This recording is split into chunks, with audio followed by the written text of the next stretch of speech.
Welcome to this explainer. I want you to just picture the scene for a second. The historic, echoing walls of a packed Azteca stadium. A massive sea of vibrant colors.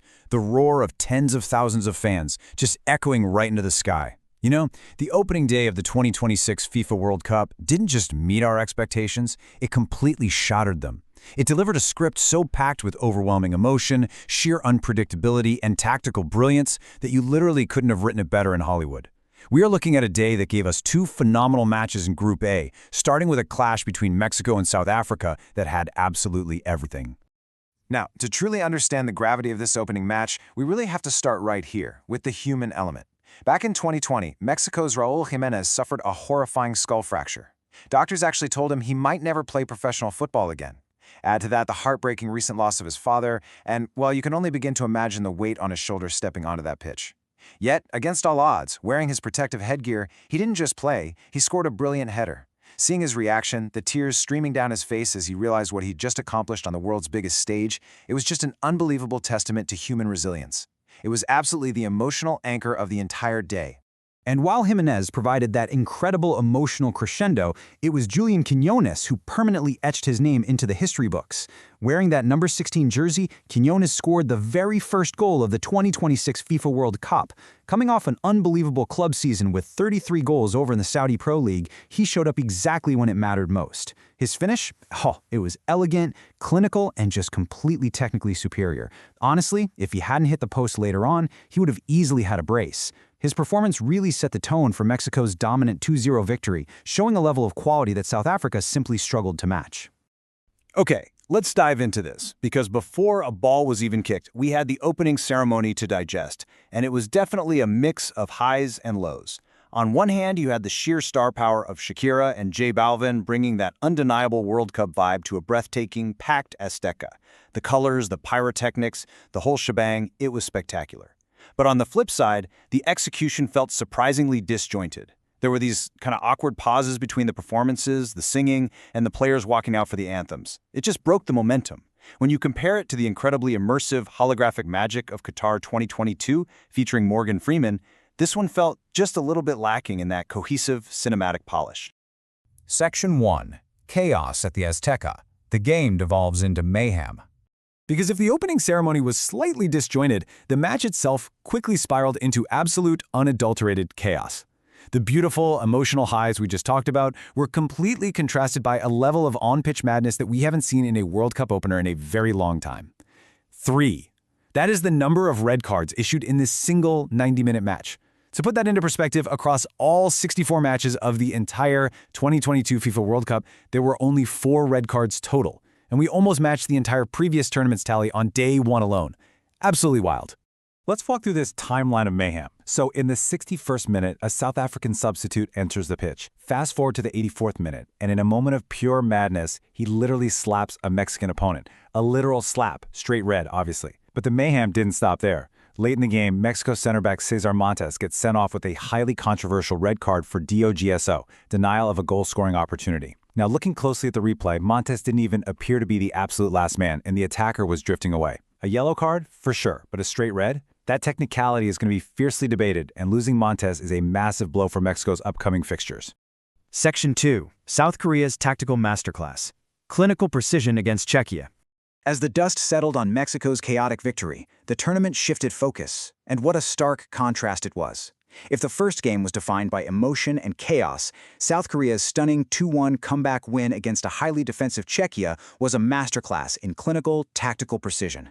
And this brilliantly illustrates a concept called third back play. See, South Korea utilized their star midfielder, Kang-in Lee, in a remarkably complex role. Instead of just staying forward, Lee continuously dropped deep into the defensive line, effectively becoming a third center back in possession. From there, he dictated the tempo, conducted the play, and orchestrated these massive attacking switches. The source analysis actually described his influence in this match as Messi-esque in terms of how completely he ran the show. And the data completely backs up the eye test here. Just look at these metrics for Kang-in Lee. 60 touches, 5 out of 6 completed dribbles. He created 3 major chances. And perhaps most impressively for a creative player dropping deep, he won 10 out of 14 defensive duels. I mean, he was absolutely everywhere, dominating the midfield on both sides of the ball and proving exactly why top European clubs are circling him right now.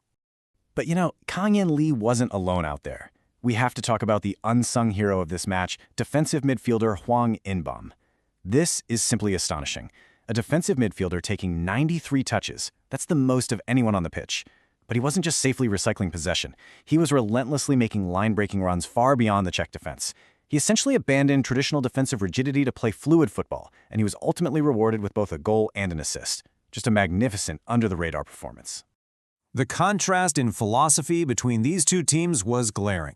Czechia came into this match looking to grind out a result. They were rugged, highly defensive, and relied heavily on long balls and set pieces, which, to be fair to them, initially worked. They drew first blood with a thumping header from Krejci directly off a long throwing. But South Korea?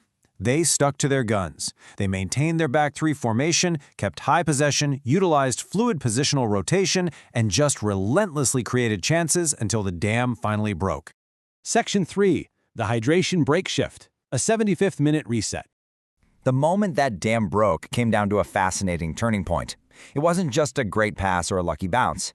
It was a tactical shift centered around a simple, mandatory weather protocol. So the crucial point is how this all unfolded. Step 1. In the 70th minute, South Korea boldly benches their star, Son Heung-min, after a missed tap-in. Step 2.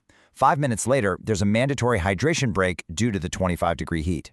And Step 3, the tactical reset. The coach reorganizes, and South Korea shifts into a higher gear, completely overwhelming a tired Czechia. And that sequence leads directly to the beautiful, match-winning goal. If there was any doubt at all about who deserved the 3 points, just check out their attacking dominance.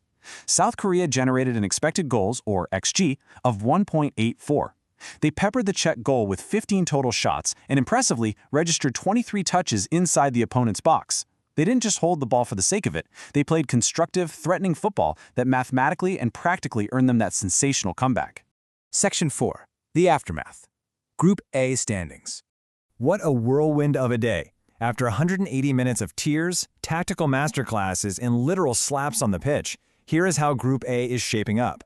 Mexico sits proudly at the top with 3 points, claiming the #1 spot on goal difference thanks to their vital clean sheet. South Korea is breathing right down their necks in second place, also with 3 points. Meanwhile, Czechia and South Africa both sit at the bottom with 0 points, knowing they have a massive mountain to climb in their next matches. Which brings us to our final thought for this explainer. We saw a man conquer a life-threatening injury to score on the global stage. We saw tactical masterclasses that redefined positional play, and we saw an opening game devolve into absolute red card-fueled chaos. So I leave you with this. With all these miraculous moments and pure mayhem happening within just 24 hours, was this the most unpredictable opening day in World Cup history? Let that sink in, because if this is just day 1, we are in for the tournament of a lifetime. Thanks for joining me, and keep learning.